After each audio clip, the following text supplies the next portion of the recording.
gotta go home, but you can stay and party with us. Let's take a shot of Patrol, and let me know when you get enough. You know the rhythm is on, and everybody's feeling the buzz. You ain't gotta go home, cause you can stay and party with us. Yeah, you can stay and party with us. Yeah, you can stay and party with us. Yeah, you can stay and party with us. Hold on 1 second, guys. All right. Well, hello, everybody, and welcome to Sunday Brunch with Black Tea. We're glad to have you guys at the table with us today. Thank you so much for joining us. We appreciate you every first and third Sunday joining us at the table for brunch and some good tea, honey, some conversation. We got to get it in there. Today, we have an awesome show for you guys today. But first, let's say hi to everybody that's here. Hello, Miss Candy. How are you today, girl? I'm good. How is everybody doing today? Yes, you keep freezing. I don't know what's going on, but go ahead. I'm sorry. You keep freezing. You like I'm freezing? Yeah, but it's okay. It's okay. Go ahead. I'm sorry. Okay. Well, anyway, just hello. Just saying happy Sunday to everybody. Yes. And Miss California Cutie, how are you today, girl? Excellent. Could not complain. Sorry, y'all. Trying to share the video real quick. To Princess said, excuse me. Princess said she didn't get the alert last week. So I told her I was going to be her personal alert. So that's what I'm doing right now. But I'm doing great. It's a beautiful Sunday. It's hottest fishery by my house. I'm at 108 degrees. God bless your soul, honey. Yes. So we're dealing with it. We're dealing with it. No, child. I'm beveraged up. Yes. Speaking of which, I need to grab mine. Well, girls, so ladies, I got in trouble last time, our fellow wonderful viewers, because I keep forgetting to do what I'm supposed to be doing here. So I got in trouble. So I'm gonna do that first today. So as you guys all know, that Sunday that Black Tea is the parent company of Sunday Brunch with Black Tea and others to come. You guys stay tuned. It's going to be awesome. We have some good things coming. And we do custom and signature gifts for people or even retail. So if you don't have a design idea in your head, we can design something for it if you like it. But we do have these really cute BYO bags. This is bring your own liquor bag, honey. You can actually design them however you like them to be. Put on the front whatever you want on the front. It can say whatever you want it to say. But basically, it's just a way to be able to take your own drinks with you to events and parties and be safe with it. You know what's going in your cup. You know what you have.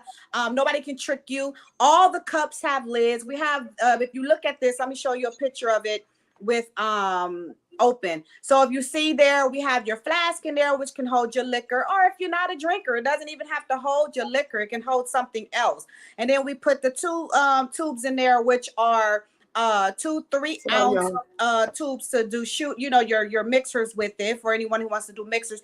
And then your little small 6-ounce cup that has a lid. It has a straw, so you'll be able to keep your drinks covered, keep your drinks safe. You don't want anybody walking behind you slipping something in. Heck, you don't want to be standing in front of somebody talking and then everything in their mouth end up in your cup, because sometimes that happens. You know what I'm saying?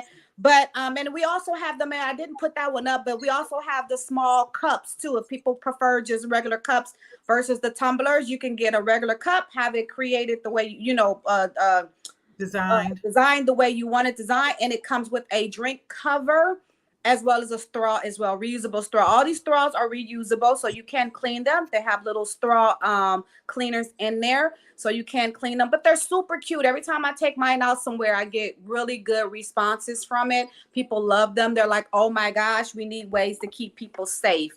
And when we're out drinking. And, so if I'm going to bring my own liquor, and even if I don't, if I go somewhere and there's a bar there, I'm walking up to that bar with the cup in my hand because I would prefer for them to, in front of me, mix the drink in my cup, because you never know, the cups could not be cleaned properly or whatever the case is. The whole goal is to keep us safe while we're out there having a good time. We want to go out and still have a good time, but we want to stay safe as well. So I wanted to make sure I threw that out there because, yes, everyone, Black Tea, we do a lot. We don't just do our wonderful podcast, but we do have a lot of stuff that we do, and we are going to be coming to you with some, easy to touch product. But we're gonna talk about that on the next show, so I can prep you guys for the next month. What's going to be coming up, because we got some wonderful things coming up. I mean, they're literally in the process right now of being put together.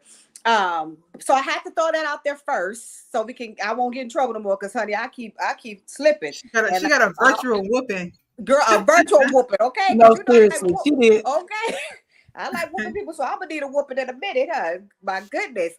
And with that being said, you guys know we got to jump into this food. Now, today I did something more on the lunch side, and it's just the entree part of everything. It's something that I, saw, and I was like, oh my God, that's going to be so bomb. But take a look at this, guys. It is meatloaf crusted, macaroni and cheese crusted meatloaf, whatever you want to call it. But all I know is I saw this, and I said, oh my gosh, that would be so freaking good, And so I said, I'm going to make it. And I made it. I used ground turkey and made the macaroni and cheese. So first I cooked the meatloaf, and then I added made the mac and cheese, put that on top, and then baked the mac and cheese on top.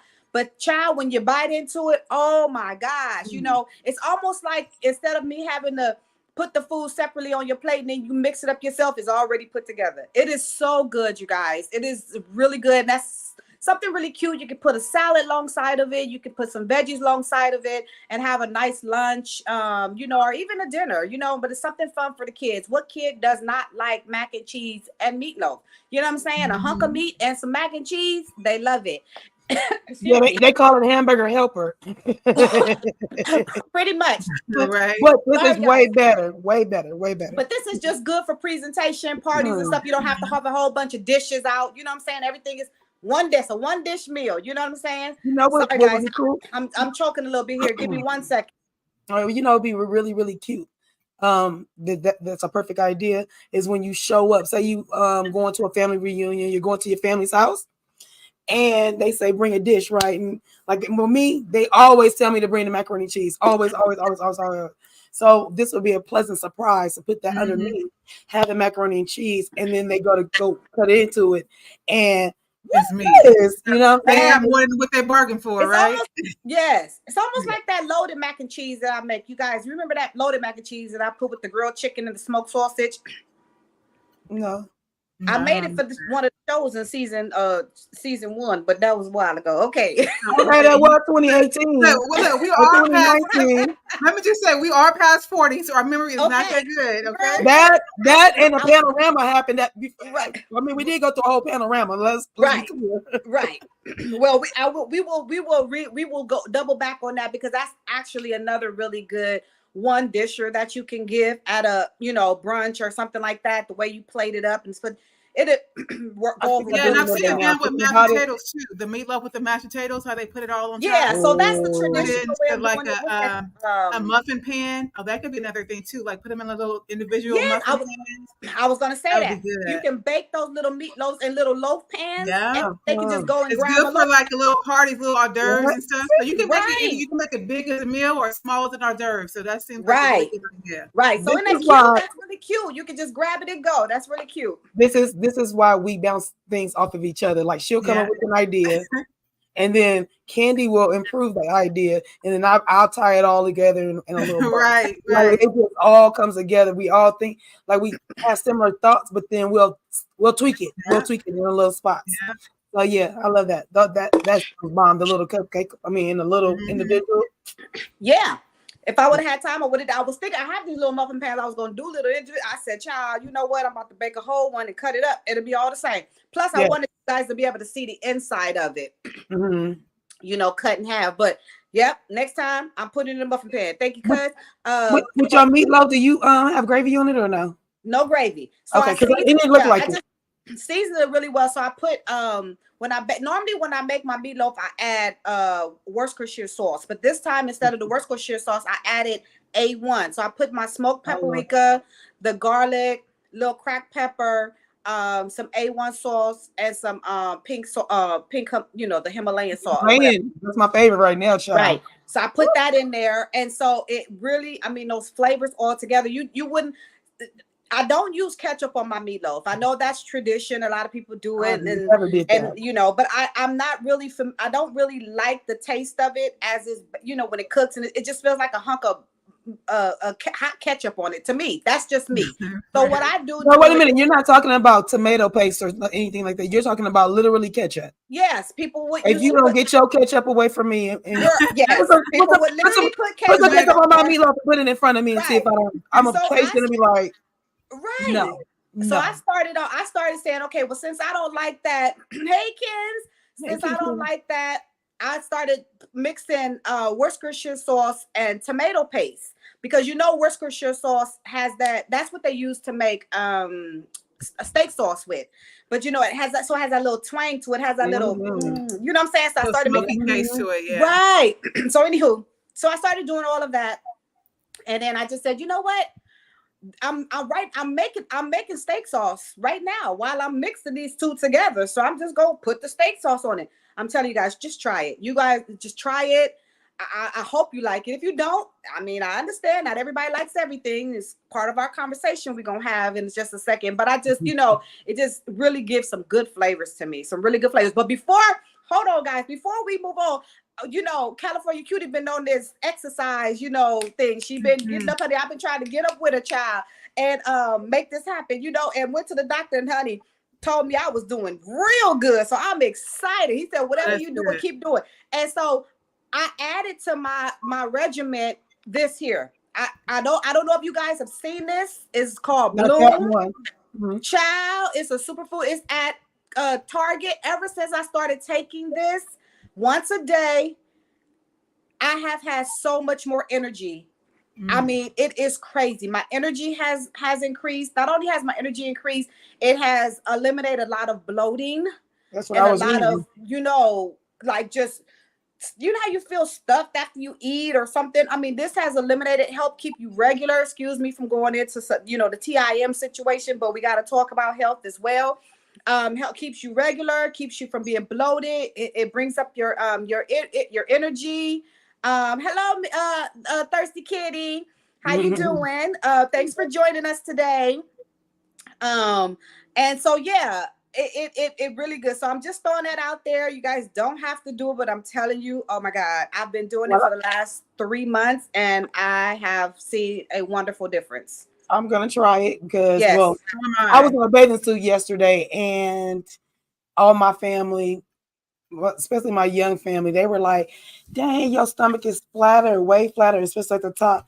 He's like, "You don't look like bloated." And I'm like, "Yeah, I'm almost done to where not really haven't like hit no sit-ups or nothing like that. I literally been walking, running, trap cardio, and I got that hula hoop that I need to really get on. I bought it. Because I've been doing so much trap cardio, I haven't had to do that. But I do take I take a pre-workout before I work out, which is I think it's by Alani, and I get that from Walmart, but it tastes good. Like you just pour it in water, and it makes your workout really way better for me. It gives me way more energy. And then I come home and I make me a protein shake with their protein supplement as well. So I want to try that too, especially if it's going to give me energy. I mean, I'll be energized. I just feel like at the end of the night, like about 9 o'clock, I'm like, dang, I got to really like lay down because I get up at like 6 o'clock. That's because our body circadian is used to that time of the day. So as soon as it knows when to kind of go to sleep, and that's why we get a little sleep. Yeah. Well, try that Bloom. Anybody who likes it, who wants it, try that Bloom. Let me know what you think about it and pop it up there again. You can get it at Target. It's $35, but it's a whole month supply because you only need to do it once a day. It's up to you if you want to do it more, but you only need to do it once a day, and it's one scoop, and it has about 35 servings in each container. So it's like almost you're paying $1 a day for, a nutritious drink versus, and you just mix it. You can mix it with water, or you can mix it with a drink of your choice, a juice of your choice, if you like. So they come in different flavors or just the pineapple? It does come in different flavors. You have the pineapple, you have mango, you have strawberry, and you have mixed fruit, so mixed berries. So they have those 4 flavors. They're really good. I mean, I love the mango. So far, I've had the mango and the pineapple. My pineapple is my favorite, but the mango is really good too. So yeah, try it, guys. Let me know what you think. Give me some feedback on it, how it works for you. You got to give it some time though, but it does start to work immediately. So you'll take it that first day, and it's going to help you start getting regular. So just be prepared. All right, let's go. I like that. So yes, so guys, okay. So with that being said, we have to jump into it, honey, because we had so the 3 of us was having a wonderful conversation about raising our kids based on our last episode, and how kids absorb and look to us for guidance and training and teaching them how to live life. And of course, you have those kids out there who think they came out the womb already with the knowledge of how things are supposed to be, and it's our position as parents to let them know that, hey, you have to learn just like we had to learn. We didn't know everything, and neither did you. We learned from someone, and you have to learn too. Life is about learning, is what we try. What I know all of us parents try and teach our kids. Life is about learning, living lessons and learning. And we all 3 have kids that are wonderful adults now. Some of them are still younger, but they're growing up to be wonderful adults, which means that, what you instill in your kids is something that they're going to literally utilize. They might not like it when you're trying to teach them, but as they get older, they're going to realize, hey, yeah, they're going to appreciate, when they have their own kids. Right. But the one thing I do like to do, and I did, and I'm not saying that it was the right thing to do. I'm not saying that people have to do this, but I gave my kids the opportunity to talk to me about the things that they liked and didn't like. And the reason why I did that is because just because I like something does not mean it's for that person. And the one phrase that used to get on my nerve was, I know what's best for you because I'm your parent. You know what's best for me as far as keeping me safe, but you don't know what's best for me as far as what I like and don't like. I might not like hot chips and you like hot chips. I might not like running and you like running. Just because you're my parent don't mean that I have to like it, because you do. It's a parent's job, in my opinion only. It's a parent's job to analyze and learn their kids so they can help their kids develop what they like to do versus what we want them to do. My child might not want to be a doctor. Just because I want them to be a doctor don't mean that that's how it's supposed to be. I can suggest it. I can give reason why it's good, but it's up to them to like it, because not everybody has the skills, educational wise and in your fingers, to do it. You know what I'm saying? Or the stomach, right.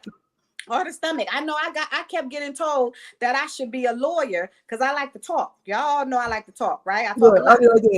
Right. You should be a lawyer. You and I'm very analytical. I've always been very analytical. So I debate a lot of things. I might not be debating it because I think that what I'm saying is right. I'm debating it because I want to get every answer that possibly can come up out of you. I want to hear what everybody has to say. I want to throw the debate out there because that's what it's all about. It's all about learning other people's thought process so you can see, that might work for me, or I don't know if that's quite it. But it's okay to know what other people are thinking and feeling, because just like my thoughts and feelings are legitimate, so are theirs. And that's what happens with kids too. So the whole conversation today, and because I'll go on and on, guys. I know I talk a lot. The whole subject today is going to be teaching your kids to be self-sufficient and not independent. And do we know the difference? How many of us know the difference of that? You know what I'm saying? You teaching your kid to be self-sufficient, meaning, so I'm going to give you guys, here are a few different, things are key elements to being self-sufficient, and then we'll talk about independence. So the top 6 that they have here is clear expectations. Teaching your kids to demand clear expectations, as well as giving clear expectations. You want to give clear expectations. None of that beating around the bush. None of that. You know what I mean? And every time somebody say that, you know what I mean? I'd be like, no, I don't know. You have to tell me, what do you mean? Because if I sit here and try to guess what it is that you mean, I might not guess right, because I'm not in your head. And we expect, and as kids, we expect them to know what we're thinking. But they don't. That's why we're teaching them ownership, making sure that they understand that taking ownership of what they do, say, how they act is important. If you can't own your shit, then you dang sure can't be trying to tell somebody else something. Right. You cannot tell somebody else how to live life or what they need to do if you don't own when you screw up or own when you whatever. Don't only own the good stuff, own the bad stuff too, because it teaches you, it shows you, and it prepares you what not to do the next time. You get what I'm saying? Consistency. Gotta stay consistent, honey. We all still have to practice that. We gotta practice that as adults. Yeah, because life be lifing. Right. Life be lifing. Yes, honey. So consistency, no excuses. No excuses. Because our children are full of excuses. We were too. Don't get me wrong. We were too. We had to learn. No excuses. No excuses on why you're doing what you're doing. You're doing it because you made the decision to do it. Nobody told you to do it. You did it. You have to pay the consequences, or you have to, live with it. Nobody else should have to suffer from what you decided that you wanted to do. So don't make it, I only did it because this person said. Did you think about it before you did it? Did you understand the repercussions before you did it? Did you know that it could possibly backfire on you? Did you think about everything before you did it? No, but then that's your fault. So own your, I don't want no excuses. Own your shit. And stop making excuses. You know what I'm saying? We do it as adults too. I'm not just saying as kids.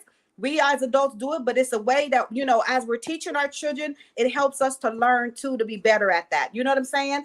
Allow for failure. Allow for failure. Failure is a part of life. That's how you learn how to make better, different decisions. Because if this didn't work, now I'm going to try this. If that didn't work, okay, I'm going to try that. Don't just give up because you feel like it's not working. And I was really bad with that, guys. Like, when I was younger, I felt, and all the way up into my adulthood, I always felt the need of recognition. Somebody, if nobody said anything, then, oh my God, it might not be good. Oh, this is not good. So I always wanted somebody else to tell me, oh girl, that's good, before I realized it for myself. You know what I'm saying? I never really wanted to fail. I felt like if it didn't work, then okay, that's no good. I can't do that no more. So I did that for a while, and I had to learn, like, you can't do that. You cannot just give up because one particular thing didn't work. There's different ways to make things happen. You just have to sit down, think about it, strategize, and go back at it, and ask questions. Ask questions. Just because I'm a grown woman don't mean that somebody else can't teach me something. Whether they're older than me or younger than me, they can teach me something that I don't know, because they know it. But you ain't been in every circumstance. Nobody's gonna be in every circumstance. Right. Younger or old, you're just never gonna be in every circumstance. So yeah. Right. And then positive affirmation. That's always good. Positive affirmation. I know that I, and we're going to talk about everybody else in a minute. I'm going to stop talking. But I know that I have a bad, not a bad habit, a good habit. And because I always pull out the positive in things. I don't like to say anything negative towards when someone's trying to, pursue their dreams or whatever it is that they want to do in life. I don't go negatively. Now, if there's ways that they can improve, in my opinion, if they ask me, then I'll give that advice for improvement, but never say, girl, you don't need to do that no more. Our son, don't do that no more. That ain't right. Do you like it? Yes. Well, then let's figure out how to make it happen. You know what I'm saying? You're a good person. You're a strong person. You are, all the positive affirmations that I can possibly throw at them, I will. And I never get off my phone. I do this with everybody, though, not just the kids. But always, I love you. Talk to you later. Okay, goodbye. I love you. I always say that. And that's because I need them to know that you have my support. I am here as your friend, your family, or whatever. So constantly, giving out positive. And I know I say it a lot. People probably say, she tell me I love you. I just talked to her 2 minutes ago. But if she tell me she loves me one more time, it's a habit though. I will tell you 4 or 5 times a day if I talk to you. But before you walk away from me, I want you to know that I love you and I'm here for you. So just positive affirmation, teaching the kids to give it as well as expecting to receive it. I expect to receive positive affirmations. If you're gonna come around me negative, I don't need to talk to you. Right. I don't need to talk to you. You know what I'm saying? Because all day long I'm telling myself that I'm wonderful. I don't need nobody telling me nothing different unless Right. I did something that I shouldn't have my ass doing. You know what I'm saying? You know, I'm not saying there's not room for, Correction or improvement. Yeah. there you go. There you go. I'm just saying we have to continue with the positive affirmations, when it comes to our kids and stuff. So those are some of the things. And this is with practicecaliforniafamily.org. So this is something that they put on their website that they talk about. It's important that we teach our kids how to be self-sufficient versus just independent. And the last thing, real quick, guys, I just want to independent. So, and this is the last thing, and I'll let you guys take it over. So the independent methods that they have, and this is from the International School of Education. Teaching them to be independent is important as well, because it teaches them to withhold the answers. Not saying that don't tell somebody what they need to know when to tell them what they need to know. Not your opinion and answer is not always going to be the right time for it. Know when to say it. Provide students with opportunities, self-monitoring their progress, teaching them how to self-monitor their progress, teaching them how to set goals, teaching them how to create learning plans, show appreciation for things that people do and give you and show you, rewarding them, create open environment and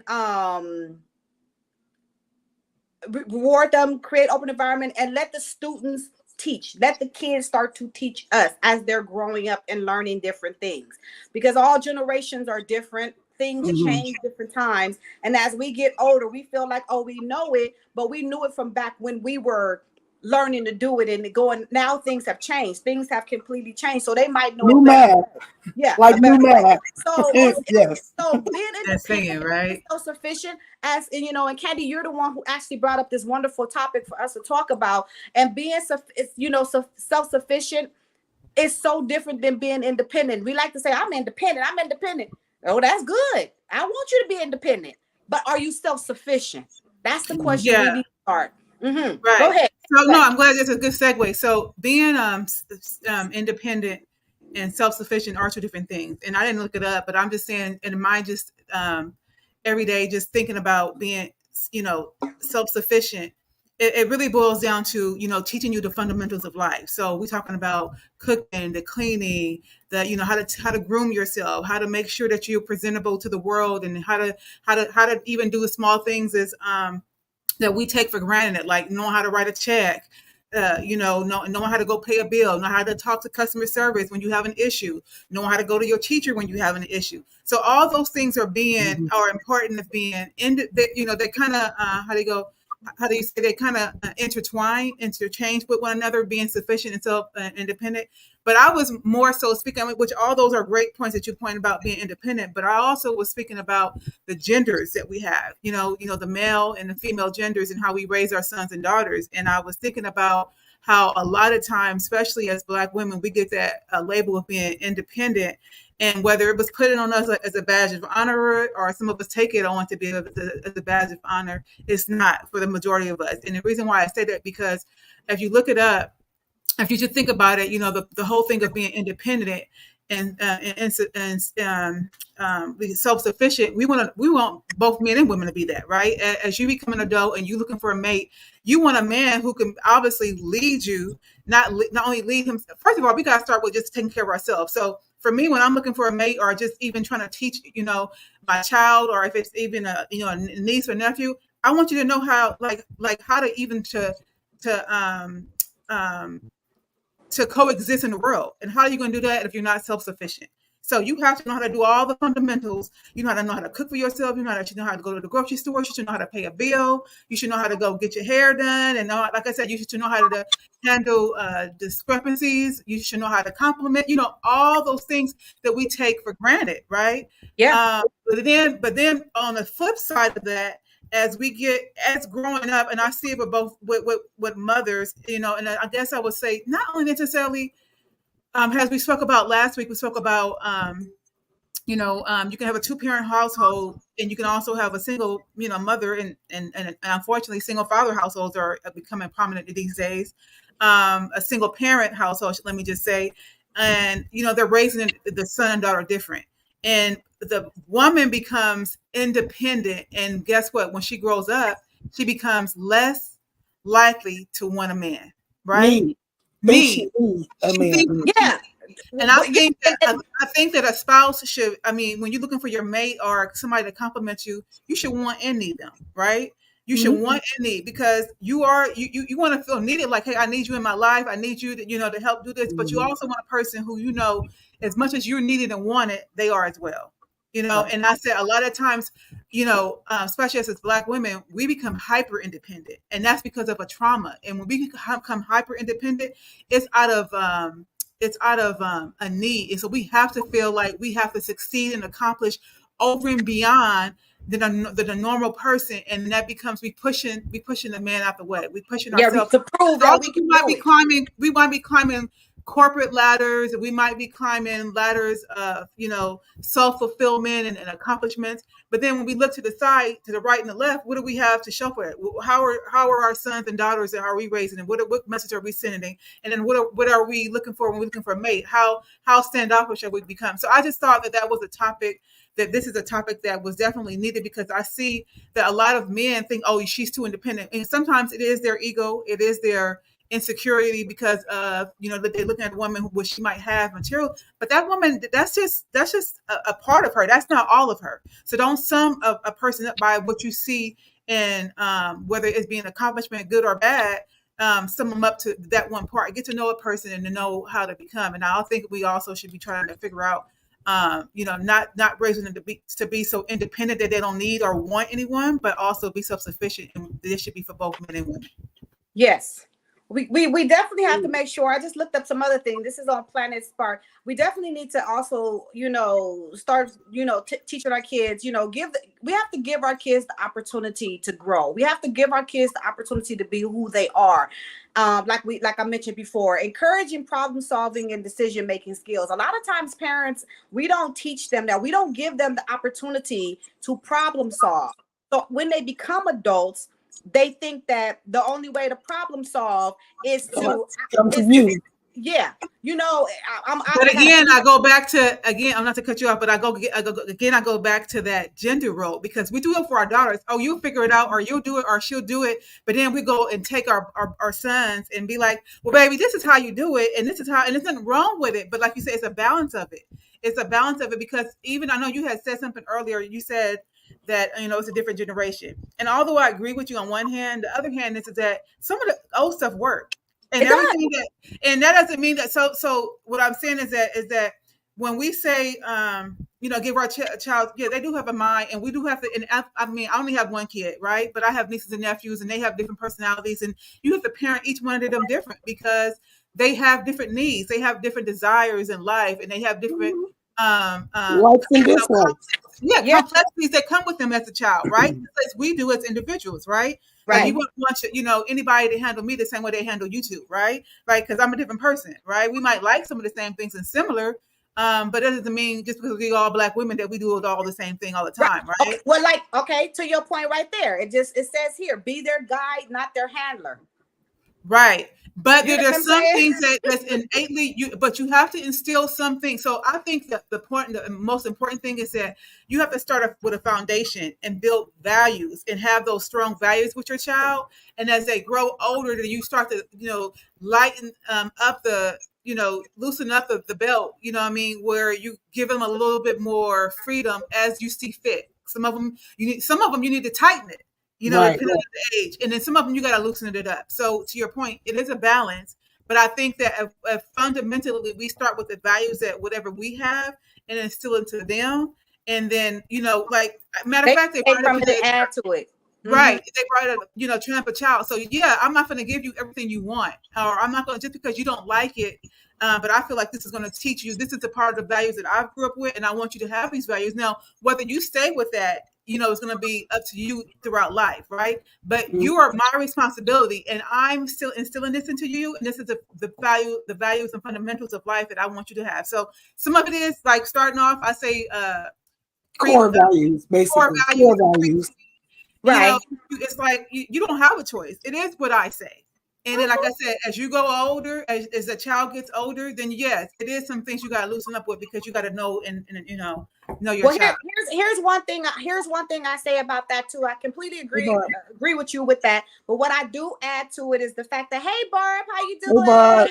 Welcome. Thanks for joining us today. As I will say is, as I'm instilling the values that I was taught, the things that I feel like make sense, I'm also asking my child, what do you think? And then I'm giving them a reason why I'm telling them to do this. Hey, try it this way first. Try it my way. Let's see what happens. If it doesn't work out for you, let's talk about your way and see how it fits into reality. Because just because you think about it doesn't mean that it's actually something that you should be doing. You know what I'm saying? Based on reality, because you don't know what the reality of life is yet. You're learning it. So, hey, let's talk about it. I'm going to explain to you why I don't think that's a good idea for what you want to do. I'm explaining to you why I think what I'm saying is a good idea. Let's try and see what happens. The reason why I did it that way, and it's just me, is because I don't want to, like it says here, don't overwhelm them. I don't want to overwhelm you with trying to be me, or with trying to live your life through the way I lived mine. I don't want to overwhelm you with it. I want you to be comfortable becoming an adult, growing up, and learning things on your own. But I'm going to teach you this as just a guide, as it says, to guide them into what it is that you really want to do. So we had a lot of conversations. Now, my son always tells me I was an overprotective parent, because there was certain things that I didn't want him to do, out there playing sports and stuff. And that was my fault. Yes, I had my cousin was like, child, if you don't let that boy go play football, we're going to have some problems. You know what I'm saying? I had to have my cousin tell me that, because those are the things that scared me, because I wasn't knowledgeable about it. But until he started to teach me about it, I was not going to let go. You know what I'm saying? Right. So you thought you knew what was best for him. Right. I'm like, no, child, you're not doing that. So until he sat down with me and was like, Mom, this is football. This is how things go. This is what he's going to get hurt. He's going to get hurt. He's going to recover. Like, that's part of him becoming a man. Right. And that was because you as a woman couldn't teach him certain things as a man. And that's what I'm saying. And the same thing as far as women, like you said, because you didn't have his father wasn't around, you had to look for mentors. And so whether they were family or friends or people within the school, you sought out that mentorship for him. And I think that, because every parent wants more better for them than what they had, right? So like you said, your core values that you grew up with, some of them worked, some of them didn't for you, right? So then when you have your own child, you mix and mold what didn't work when you were growing up. And to your point, I think for me, I did the same thing. Communication was definitely key. And so some of it was because this is what I said, and I'm gonna tell you this is what you're going to do, and I'm explaining to you why. Yep. And later I'm gonna let you have an opinion. But right now, at a certain age, you don't have an opinion. You're doing really what I say. Period. Now I'm explaining to you why going along the way I wanted you to do it, but it's still going to be done my way. Now, sometimes afterwards they might feel like, hey, they have a conversation depending on the age of the child at the time. It will come back and say, well, hey, can I do this or can I do that? And let's have a conversation about it. And I might say, okay, yeah. But I just think that when we give them too many, as a parent, you have to be a parent first. And what you have to be a protector, you have to give like you said, I do feel like the different generations that we grew up with was do as I say and as you told. And I think that worked for some kids and some kids it didn't, right? I do feel like communication was a big part that was missing from my childhood that I definitely made sure I sit and explained and gave not options so much, but explanatory explanations of why things were being done the way they were being done. Or let's say hi real quick to a few people. Hi, Princess. How are you? Hey, Princess. How are you? Thank you so much for joining us today. And this, hello, I don't know who's behind this. Hello, this is Kitty, but you are so right. I did. That's because I'm a hypochondriac too, guys. I need to stop. I can't. I feel everything. They be like, ouch. I be like, I know, and didn't even nothing happen. So, I Right. also think it depends on how you grew up. I had young parents. I was a young parent, and so I didn't have like the reins like clanked on me. Nobody like really, but then I wasn't a bad kid. I always was that kid. Like I listened. If they told me why I couldn't do something and I understood why, I didn't rebel against it. I was like, they're right, that's right, you're right. And then if it was something where I needed to not rebel, but I had to state my case because I really need to do this, they allowed me to do so. So they let me always have a voice. So with my kids, they always had a voice, whether it was even being upset to even, I never was like, shut up, or I gotta say what I gotta say, then I'll allow you to say what you need to say. But I think it's because I had young parents. I was a young parent as well. But like you guys said, everything doesn't work for everybody. I have 5. They all have their own personalities. They all do their own thing. They still my kids, but they still all got different things that they do. And I don't treat none of them the same because they're not the same. Right. So it's like, going back to the core values, they all got the same core values. Yes. But the way I talk to them and we interact with one another is different on each level because one is older, one is younger, one might need this, the other one might need something else. So I just have to, you have to really learn your kids. Jeez, the more you have, it's like you have more to deal with. Yeah, you have to, and this is going to help them out when they become adults and get out there in the work world, because you would be so surprised how much your work world ties into your home life. And I say that because the core values that we teach for our kids are the same core values that we go out there as adults into management and into leading and developing teams that we instill in them, because it's in us. It's something that we do.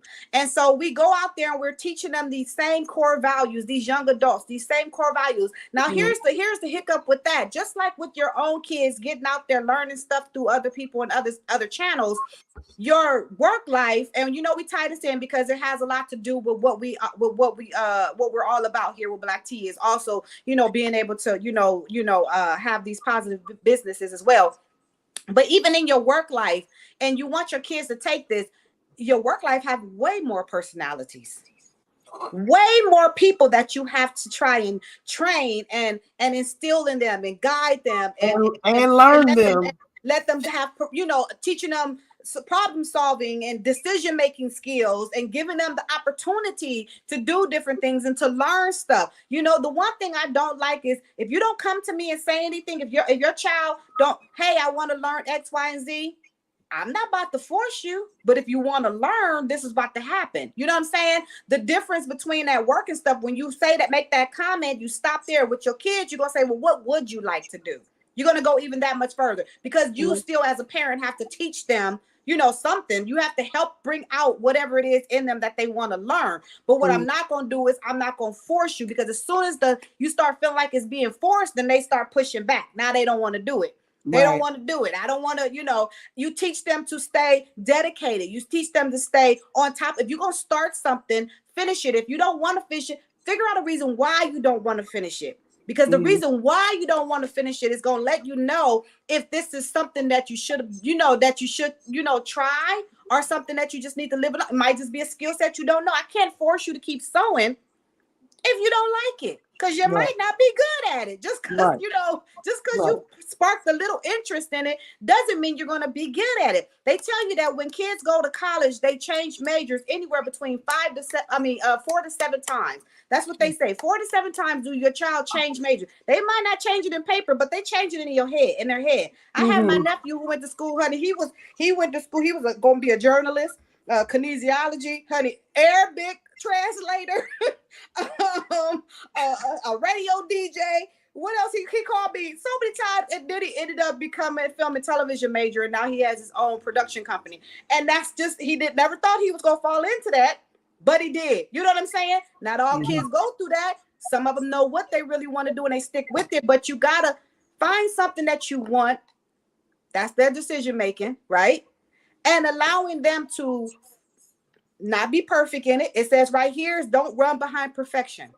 Teach your kids not to run behind perfection. Might not be perfect, but you want to get damn near close to it. So don't do something just because you think it's going to make you some money. And that's the only reason why you're doing it, because you're going to fail at it. Right. Plus, Because you want the kids to do something they like anyway.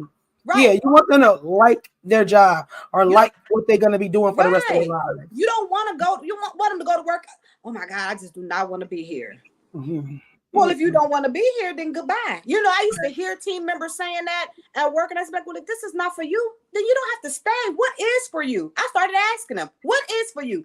So one of my other, jobs, one of the young ladies said, I want to be a makeup. I encouraged her to go to makeup school. All while she was working there, she went to makeup school and finished it. I was so proud of her. But that's what she wanted to do. She didn't want to be working as a server. You know what I'm saying? So if that's not what you really want to do, find what you really want to do. If you need somebody to help pull it out of you, ask questions. There's nothing wrong with that. It's nothing. Yeah, but as a parent, our job is to expose them to it. So to your point, that as a parent, especially earlier on, and you really only going to do it early on because you only have a certain opportunity to where kids are really going to listen and do what you tell them. Like I said, you can't, you don't have that, and then that younger age, that adolescent age is where you really mold. You really have the opportunity to mold more so than in the preteens and the teens, right? And so when we're trying to expose them to sports or, like you said, whether it's sewing or hey, come in this kitchen with me, learn how to cook this dish, and they're gonna gravitate to what they actually like, and that's what you put the most effort into. That's what you put the money into, right? But you don't know that yet until we start giving them options of it. Now, what we don't want to do, first of all, there is no handbook on parenting, right? None. This is all trial and error. This is from our own experiences as a child. Yes. Having one or two kids before and knowing what to do. Sometimes some people become guinea pigs, right? I'm telling you, child. But I only had it one time to get it right. You know what I mean? So I was like, I'm going off the dome. You got it right, sis. You got it right. You did it. With the grace of God, of His grace and mercy, But I just know that it was, part of I was, and even during that whole time, and as you know, California Cutie, our time is never up from being a parent. As long as my father is living, I'm still his daughter, right? That's right. So he's still instilling into me. I'm still learning from him as a parent. I still go to him, for advice or certain things. He come to me for advice. You know what I mean? And so it's a beautiful thing to have that yin and yang in your relationship as it gets older. And it's necessary to have some of that foundation in the beginning where we can mold. Like I said, a lot of times we have a short time because not only as, busy working parents that we were talking about before our last conversation last week, a lot of times we don't have that much time with our kids, right? Because they're in school, we at work, we get home, we're tired, just life is lifing. And then we don't get control of them, whether it's the parent, mother or father, or parent home, or even co-parenting from different houses. Guess who's going to get them, and whoever's influenced, the streets. Yeah. Right? Well, so we want to make sure that we, gravitate. But a lot of this conversation came in after the tail end of last week's conversation again, when it came to gender, to make sure that, as parents, that we're not overly putting more pressure on our girls than we are our boys, and vice versa. I think the pressure is different, but when we talk about being sufficient and knowing how to take care of yourself, becoming a productive adult of society, and being independent so much to where you don't feel like you need or want anybody else as a partner is two different things. And that was so. And the pressure, and as far as the girl or boy, are different. You still hold a lot of pressure for both, I think, because as parents of boys, and in California, you can attest to that because Candy, you got a daughter. But as a parent of a boy, you still put that same pressure to get out there, do your best, be independent, all that, what I'm saying? Because it's expected of you, but you also want to make sure, in my opinion, that you teach these young men that you have to have the mindset of a leader in order to lead a household. You cannot go in there into a household and expect for this woman to do everything for you, but you still want to be the leader. Show me your leadership skills and I will follow. If you don't have the skills for me to follow, then why am I following you? And that's why I believe that a lot of these young ladies are start saying, well, I don't need you. I don't need you because you're messing up my finances. I don't need Right. you because you know what I'm saying? You're living off me. I don't need you because, hell, I get tired too. Sometimes I want to come home and have a meal cooked for me. Sometimes. I'm not saying all the time. I'm just saying sometimes I am human and I get tired as well. So treat me the way you want to be treated. I want to be pampered. You want me to pamper you? Come in and your food ready, your house clean, and I want to come into the same thing. That should we should get that though. That's the problem. But that's the what gender roles. What we are trying to teach our sons that how to clean up behind themselves, how to cook, how to wash clothes, because we don't want our sons to think that that's what they should expect from their wives. Right. Like that's not what we trying to. That's not what. Now y'all can have that. That could be your boundary. It'll make you a great partner. It'll make you a great partner. But yeah. But we don't want to. You don't want our sons to go with. Yeah, that's what my wife gonna do. My wife gonna have to cook and clean, and she's gonna have to do that, and I'm just gonna work. What? Nah. But then you still want her to work too. Yeah. Y'all both gonna work, but she gonna do all the work, the housework. No. So it's just like you said, Candy. Just basically teaching them. Or pressuring them in their and their abilities and their gender roles. And I hate that there's gender roles, but there are. It's innately we're designed to be different. Right. So if we're gonna live this way, we need to be able to communicate with our kids, teach them, instill these things into them in that capacity, in that way. You know what I'm saying? So they really understand. But making sure that we just run through this again, guys, before we get on to this next topic, because this was a hot topic. I'm telling you, child, we could talk about it all day, because we are all wonderful parents. Every single last one of us are wonderful parents. Our kids are amazing. I swear to God. Candy, that's my daughter too. That's my cousin daughter. That's over there off in Howard, honey, doing her thing. I'm so proud of her. And then California Cutie, them babies you got over there, honey, living in other states, raising their kids by themselves. You got, your other baby raising. When your child can go off another state. When let me just cut you off. When your child can go to another state and live without you, then you did a good job. Okay, So, and then then I got my baby boy who don't want to leave me, and that's fine. But he doesn't live with me, but he is out there doing this. You would think he in another state because he want to be able to reach out and touch you when he wants to. That's what it is. He'll call me. I'll be like, hello. Yeah, hello. I be trying to figure out, hey, you still alive, but he's just working, doing his thing. He's focused on school and education, So we all have these wonderful babies, and our nieces and nephews around us and everything like that. And this village that we have is wonderful. It does take a village to raise kids, Absolutely. Don't think that, somebody else can't teach your child. I don't like when people say that, like I'm their mom or I'm their daddy. You can't teach yes, you can. What did she tell you to do? Well, go ahead and get it done. You know what I'm saying? I appreciate when someone can step in and see something in my child that maybe I missed. Maybe I missed. And they say, hey, maybe you should try this. Try it. It never hurts. It never hurts. You know what I'm saying? So as long as they're not telling your child to do anything illegal or something that's going to hurt them or something that's going to just bring shame to them. Right. Then let them try. Be there as their support. Be there as their, somebody to bounce off of when they, oh, mom or dad, this didn't, I tried this, it didn't work out. Why do you think that happened? Well, let's figure it out. You know what I'm saying? You want to be there for that, not just, I told you so. I don't like that. I told you so. I told you so. I told you so. You can say it sometimes, but I always tell my kids before I do say it, I don't like saying it. I promise you what I don't want to be the one to say it, but. And then my daughter would say, right. Yeah. And I thought you said you didn't said it already too many times. You already said, but you really still saying it. I said, but I don't really want to. Well, I told you, but you be like, but it's already done. So where do we go from here? Now, let's move forward. You need my help? No. Okay. Well, let me know when you do. And if you say you need my help, yes. Well, what you want me to do? What we gonna do? So it gets to that point to where you're starting to do that, but that's just giving your child. That's because we've all encouraged our babies to have problem-solving skills and decision-making skills, and those are very important when it comes to becoming a self-sufficient adult, you know what I'm saying, person is you have to be able to make decisions. You have to be able to solve problems, because other than that, you're gonna be stuck. Right. You're gonna be stuck. Oh, You know what I'm stupid. saying? So, Right. but it's cool. Like I said, child, Right. we can be on this subject forever, and until you guys shut me up, I'm gonna keep on talking. So I'm gonna shut myself up. With that being said, but what we do want to do before we get off this thing, because it's hot right now, we want to talk about this here country of ours. You know what's going on with this presidency. Go ahead, Candy, child, take it Well, away. obviously, this is something that's going on. Obviously, the debate happened. We are in an election year, and we have two candidates that aren't the greatest on either side, right? But we have to pick one that is going to be for the future of this country, the better, right?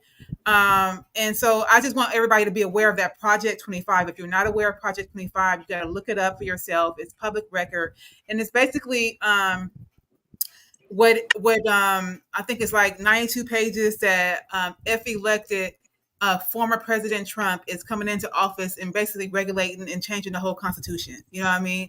And redefine our democracy, which would become a dictatorship country. And unless we really and we're saying that we don't want Joe Biden because he might pass away or he's not up to but he's not up to be a president. We kind of looking like, hey, do he really have 4 more years in him? Well, that's the president we have as our Democratic Party as the other option, and I would take him any day over Trump and what he's doing to dismantle the country. Is really unconstitutional. I mean, it's scary to even think about. We got probably another 30, 40 years for ourselves. Think about our kids and our kids' kids. What kind of country are they going to be living in? And it's really just becomes what kind of country do you want for your future? You know what I mean? Yeah.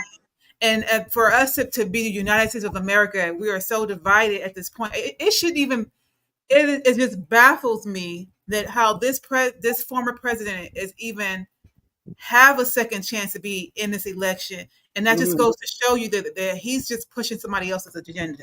Well, child, no way on this God's green earth that he should have been allowed to even be based upon all his criminal activities, what he's been, and now he's given immunity over that, and that's just to get him in here. That's what I was about to say. He's given immunity of all his crimes that he's doing, and he's going to get immunity to everybody else that he feels like. They're trying to say all presidents now will have right, and I think they're trying to overturn that because I mean, obviously, is this unheard of? It's never been like nobody's above the law. But if you have not read or heard about Project 25, I definitely implore you to look it up, to read about it, hear about it. It's in the media. It's starting to become a cycle, but it's public record, and it's something for everybody to look at. And make sure you get to those voting polls, not only for you as a voter, but your kids, anybody you can recommend, because it's important. It's important. So here's my thing. If you don't stand for something, you're going to fall for anything. And we're going to fall for the okie doke if President Trump becomes elected. And that's it. That's all in a nutshell for sure. Hey, before we get off not the subject, it's the same subject. Today I watched, and y'all might have seen this. There's a commercial out right now for the presidential coins, the silver coin. Mm-hmm. And the first coin is Donald Trump on the front of it, being sworn in. It's on the front of it. But on the back of it is Biden behind bars.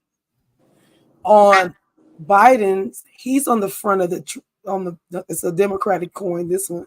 Biden's on the front being sworn in. And on the back of it, Trump is in jail behind bars. And you can buy these coins and add them to your coin collection. I was like, what kind of message are we really sending to what are we doing here? We're talking about presidency. Yeah. Like presidents. And you are making a mockery of the shit. And then on top of that, you're gonna make a coin and have one of them in behind bars. Right. And I've been hearing they're not fighting fair. I mean, like former President Trump has always fought he's a crybaby. He's literally a crybaby. He fights like a child, like an adolescent kid. He has tantrums. Yeah, he's throw tantrums. He doesn't even know how to use his words. So like, even if he doesn't agree with Biden or whatever his policies, whatever, that's a way. But you don't have to belittle and down somebody the way he degrades him, the way that he talks about him, because Biden can do the same thing. Like, you are you serious? And so it just goes like, this is a person who we want to be elected as our president again. Well, you know what I mean? I get the first time they thought he was going to bring change, and he did. But remind you, every presidency, the change doesn't necessarily come within their tenure, right? So what we thought that Trump did, in actuality, it was remnants of Barack Obama. And so he got the credit for it because he was able to change some things. Yeah, because it took time. It took 8 years to get to that point. Yeah, he did not do those things. Listen. The other thing, I want you guys to watch on ABC. It's an exclusive with George Stephanopoulos where he's talking to Biden. And I watched that. And basically, he went on there to try and attack Biden about him not knowing and understanding what he's talking about during his debates and everything, and how he's so sick and everything. And Biden basically came back and was like, in so many words, like, listen, everybody has problems. Everybody has medical issues. Everybody has something going on. Mine, unfortunately, are just dealt with in the public's eye because of who I am. He was like, but I'm not the person that's going to get back there. Basically saying, why didn't you attack Trump back like he was doing you? You really don't have the stamina for it. He's, I'm not going to get up there and do things like that. I'm not going to be that person that's going to go out there with gloves on fighting for something that you can't help me win. It's the people that can help me get this status, not you as a person. And I like the conversation. He basically was defending himself the whole thing. But I say like this, he's basically taking a page out of Michelle Obama's book. You go high, I go, I'm going to go low. I'm going to stay right here. You can go on and be an idiot if you want to, but I'm going to keep it here, because once you start changing up, the people are going to see that. You got all these African-American people out there, Black people out there that are going for Trump because they say Trump can get them something. No, Trump can get you what you want at this moment. You want to get out of jail, so Trump did something to help you get out of jail, and now he's just the most amazing person. Now, granted, I don't follow Trump like that, so I can't speak to him too much because he annoys me when he talks. Maybe I should watch him a little bit more, but it just annoys me. But but you want something right now. Us Black people, we want somebody that can do something for us right now. And it's almost like they individually wanted to affect them. Everybody wanted to affect them individually, and it's not. They had so much to say about Barack. Oh, we had high hopes for Barack. We thought Barack was going to do this and make changes. He's, like you said, Candy, he started it. But it takes time for the change to actually happen. And not only that, he's a Black man who didn't have the support. He didn't have a a bipartisan support. So he was not getting support of the Republicans. They was vetoing everything that he was putting, trying to make the country, not just Blacks, not just whites, everyone as a whole better. They were vetoing it. Right. So have the support, because he's only one person. It takes everybody. It's the Supreme Court, the Republicans, all of them to be in agreement to what he was trying to put forth. Right. So let's see here. Hello, this is Thirst Kitty. So first statement was, there should be checks and balances within our government. However, if Trump wins, our democracy is over. You are so right. It's over. We might as well go ahead and fall asleep. And they said Trump did not answer 6 questions that were asked of him. Instead, he kept pointing fingers at Biden because that's what he does. Deflector. There we go with that ownership. Teaching your kids ownership. So as they get older, they know and understand the importance of owning your shit. Don't blame me for why you why you messing up. You know what I'm saying? Please forgive me, y'all. But don't blame me for why you messing up. Did I tell you to do it? I didn't tell you to do it. And not only that, he couldn't even hand over the presidency because he felt like it was over. He made up all this stuff and caused his resurrection. And then he just was a poor sport. How do you have somebody like that as a president? I just don't understand. How can we? The question is, knowing what we know now, how could we? How can we go for it? That's the bigger question. It's one thing to do it in the beginning because he was a liberal independent. He wasn't really coming from any party, and they wanted a man of the people, right? Right. Okay. fine. But we saw who he The was. demise of a lot of things. Yes, yes. And so and he gets to be reelected. Come on, I mean, crazy. at least That's he because gets they to run again based upon all his criminal back. That like it's ridiculous. But if you notice, he's going after a lot of celebrities, black celebrities, for and if even though they're black, they're still in the rich category, and it's still gonna hurt their pockets, and their money is gonna be funny, But the thing is, and that's where you say, money is the root of all evils, because money could not be the only thing that makes you want to vote for somebody. You got to think about your livelihood. You got to think about your future. So yeah, you might can afford something now. You might have to pay more taxes with this next president. See, that's going to be the next 4 years.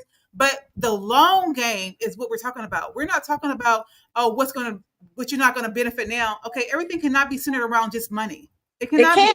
It can't be. And unfortunately, yes, the love of money. You darn right. Unfortunately, that's what so many of us are doing. And I'm saying us because I'm a black woman out here too. I can't disconnect myself from the black community. You know what I'm saying? But what I can do is disagree with how they're going about certain things when it comes with this presidency. Again, as you guys have always known since from the beginning, I always say I'm not a really political person like that, but I do have some type of political, feeling about things, but we run after the money. If you look at it in hindsight, come on now, guys. Anytime you see a black person that has become successful in anything, they let us know by letting us know how much money they got. It's always and about guess what? the money is controlled by it's the power, and that certain people have the strings to put the power, right? And then guess what? They only let a certain amount of us in with the money. Yeah, the Jay-Z. They tearing each other down to get and so they're going to give you the money, and because they want that to suffice you, because they have the influence of the bigger population of black people. But you're not going to get in. You're not getting what they're getting, and that's what I'm saying. We're getting led and misled by the root of money, and money is not the only thing that should be your determining factor about this presidency. Right. Project. They let her bring it up. They let her bring it up, though. Project 25, look at it, because he's going to take effect the first, what they say, 80 days of his presidency if he gets elected, and this is what's going to happen. So I'm nervous. Trump said if he doesn't win, that the streets will be red with blood. Yes, he did. Yeah, he's threatening. You thought the insurrection was going to be one thing. It's going to get crazy. And this is, I want you guys to pay real close attention. I don't know if you guys noticed, but have you heard them talking about the gun and bullet policies, and how that taxes are going up? You know why they're going up? Because they're getting ready to see an increase of that going up. Because they're for another insurrection. It's not going to be in the White House. It's going to be on the streets. Oh yeah. Right. Oh yeah. It's scary. This is not just lip talk. This is really going to happen. And so.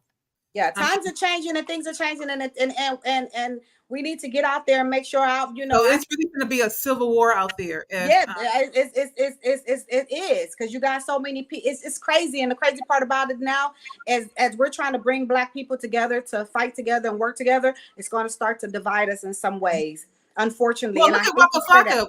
What did he did at his concert? Said anybody who was a Biden supporter to leave his show. Like, really? Right. Stuff like that. It's so crazy. But again, when it affects you individually, because they want everything to affect them individually, whether it's for the good or whether it's for the bad, they take it personally, right? So if it affects you as an individual, like what he did, then he don't want to have nothing to do with it. So this gonna affect my money? Oh yeah, no, I want the other person in, because he ain't gonna affect my money. Even though he might affect this part, he ain't gonna affect my money. Because my money means more. My money, like I got all this money and you don't. That's how I'm showing my status. Yeah. That's how I look at it. That's just how I look at it. It is. That's how it is. I got my pocket's bigger than yours. So what? So what? I just don't understand. I still don't get the hype on Trump when you still know. I don't care about the money. I'd rather y'all say he got people out of jail. I would rather them say that than because he gave us the money. First of all, the government gave us the money. Trump didn't do shit but fucking sign something. He didn't say, let's give them the money. It wasn't his thought process. It wasn't him. Because, Trump is a plant too, right? And so he's using to push the narrative. agenda. Yes. I mean, he's a prime because not only he's just that uncouth to do it. You know what I mean? He's just that rebel to do it, and he's just So, it's but disgusting. it's yeah, it is. It's gonna be a sad day. You know, if we in California, LA, Trump rich followers are building new living dwellings and luxury. Excuse me. Yeah, they You they still on call the it streets of luxury. LA. You They still on call the them, streets of yeah, LA where the homeless is. yeah, flood these, you know, all these. In a minute, we're not gonna have a grocery store because everything tearing everything down to build luxury apartments, and the Right. shit ain't even luxury, and not luxury. It's too dang expensive for anybody to afford. Well, you can. You know? It's not even about that. It's too small to be to Be for the amount of okay. money you're gonna pay for. Like you ain't getting on the backyard. You're not your neighbor. You got 100 neighbors.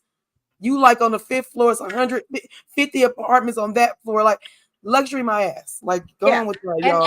and I do live apartment life. These two young ladies live in, you know, single home, but I do live apartment life. And yes, it sometimes it can be a little overwhelming. You know what I'm saying? When you think about it, like, so you telling me I gotta live next to 7 people in one area, but my rent costs, you know what I'm saying? That's just ridiculous. Why am I paying $4,000 for 2 bedrooms? You know, That would it's be just stupid. Yeah. ridiculous. You know what I'm saying? I might as well add 2 more thousand than that and go pay a mortgage. You know, because nowadays your mortgages are in California rather. Yes, in Nowadays your mortgages are, you know, $6,000 to $8,000 a month.